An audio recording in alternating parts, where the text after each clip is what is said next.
Kamusta Pisces? Welcome to Like a Tarot. Alamin natin ang feelings mo, ang feelings ng person mo, ang relationship, at sa uli kukuha ko ng additional cards. Angels and guides, please guide us. Ano ang reading para sa mga Pisces? Paalala lang para sa mga bagong viewers na ang reading na ito ay timeless reading, general reading at guide po lamang. Hindi po magre-resonate sa lahat kaya kunin mo lang yung akma sa sitwasyon mo. At kung kailan mo napanood ang reading na ito, yon ang start ng 1 week reading para sa'yo. Ikaw na bahala magpalit kung si person mo ito o ikaw. Ang card mo ay purpose. Ang ibig sabihin nito na kahit gaano man kahirap yung pinagdaraanan mo ay protected ka ng spirit guide mo. Alamin natin kung ano ang feelings mo.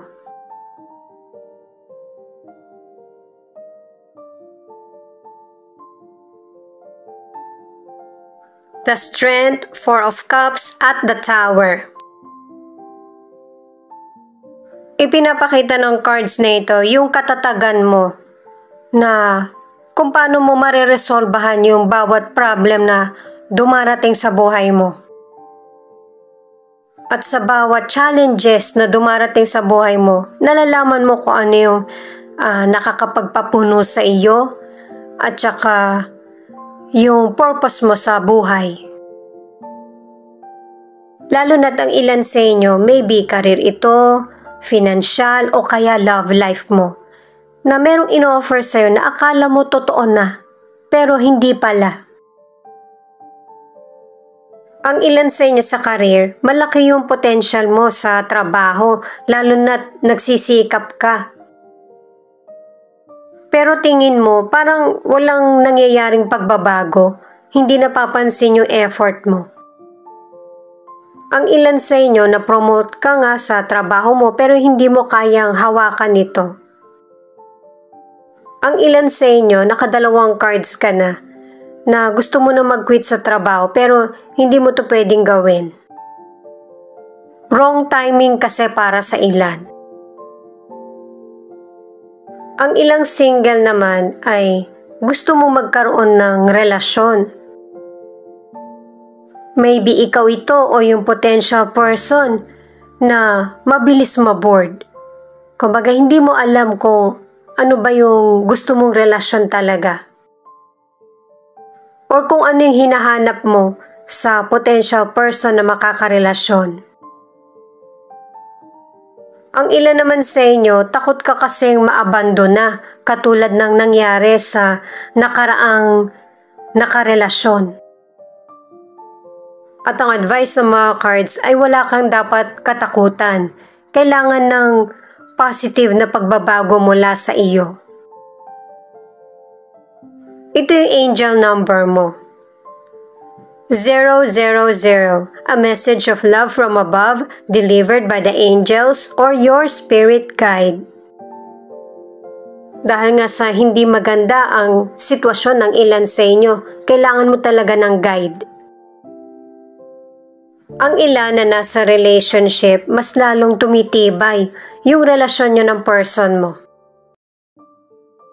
Yung pagtatalo sa relasyon, yun yung nagiging daan para mas makilala mo yung person mo at saka yung para mas mapatibay ang relasyon.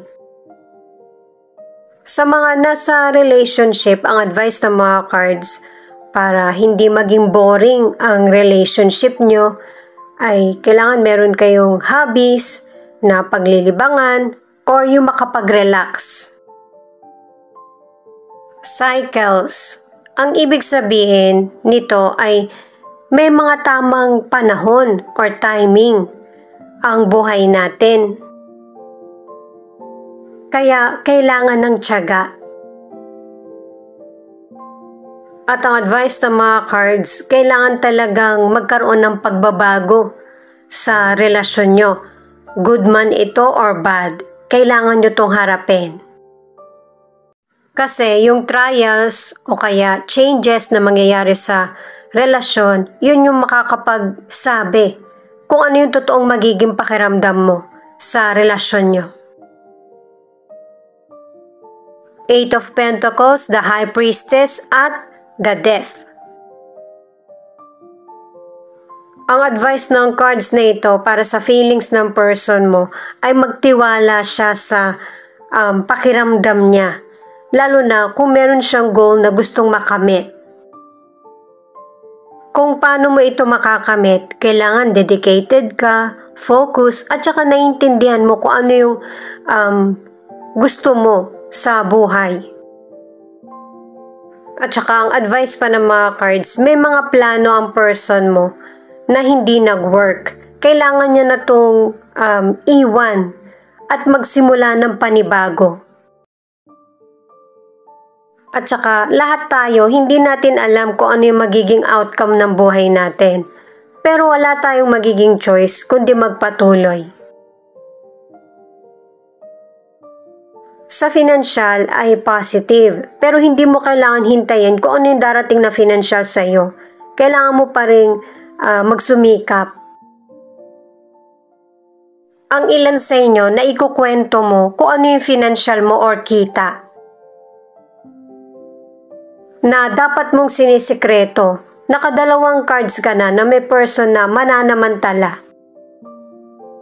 Ang ilang single naman, may potential person kang kilala. Gusto niya na makadate ka. Pero parang naging biglaan na naging kayong dalawa na lang. Pero yun talaga yung plano niya, yung masolo ka niya. At yung relasyon na nangyari sa'yo sa nakaraan, hindi na yun mangyayari kasi itong potential person na ito ay kakaiba kesa sa past mo. 666. Reevaluate your situation, question your assumptions, challenge your beliefs. Ituloy ko lang para sa mga nasa relationship, yung pagiging focus mo sa trabaho, yan yung nagpapahiwalay sa inyo ng person mo. Pinapaalala sa iyo ng mga cards na mas importante yung mga loved ones mo kesa sa propesyon na meron ka. Change, na nakatatlong cards ka na yung pagbabagong nangyayari sa buhay natin ay kailangan at importante. Kailangan natin maging flexible sa mga naiisip natin o kaya sa kilos para maging akma tayo sa sitwasyon. Ituloy ko lang na importante naman yung mga sakripisyo mo. Pero kailangan mo rin balansehin para sa sarili mo, sa sitwasyon o kaya sa relationship. Ang ilan naman na nasa relationship, meron kang sinisikreto sa person mo. Ito na yung cards para sa relationship. The Devil, the Hangman, Queen of Swords. Nakaapat na cards na para sa pagbabagong mangyayari sa buhay at 3 cards naman para sa kailangan ng i-let go, yung mga situation na hindi naman na importante. Yung pag-action mo na lang or decision ang hinihintay kasi ready na yung new chapter na dapat mong simulan sa buhay. Sa health, ang advice ng mga cards, kailangan na ng moderation. May maling nakasanayan kasi na nahihirapan ng baguhin. Pero para magtagal yung buhay mo, bigyan mo ng mas importansya yung health mo. Pero ang ilang Pisces, nababalanse mo naman yung daily routine mo. Kaya napapangalagaan mo din yung kalusugan mo. Sa mga nasa relationship or single, lalo na kung active ka sa physical contact, kailangan ng proteksyon. At saka hindi pwedeng paiba-iba. Kasi sa physical contact ka, magkakaroon ng sakit. At para sa ilang single, yung happy memories ang dapat mong ipunin sa isip mo at saka puso. I-let go na yung makakapagpasakit lang ng damdamin mo. Hindi naman kailangan may karelasyon ka kaagad. Kailangan mo din tingnan kung ano yung makatwiran at dapat bigyan ng puna. Ang ilan sa inyo na nasa relationship, nakatatlong cards ka na merong problema ang relasyon nyo ng person mo. Merong nakikialam or nakikisali. Ang ilan sa inyo hindi rin maganda yung pakikitungo sa iyo ng person mo. Ito yung angel number sa relationship. You're attracting only the best into your life right now. Welcome this new energy. Type yes if you are ready.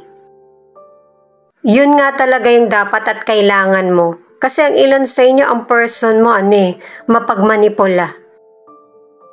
At saka feeling ng ilan sa inyo, ginagamit ka lang ng person mo, walang love.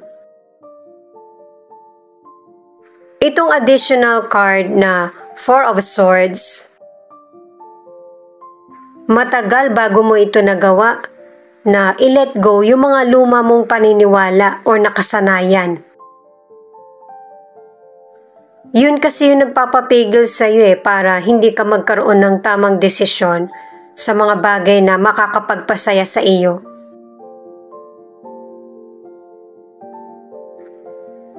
Itong Ace of Wands naman ay very positive. Ang ibig sabihin, nagsisimula ka na ng panibago sa buhay mo.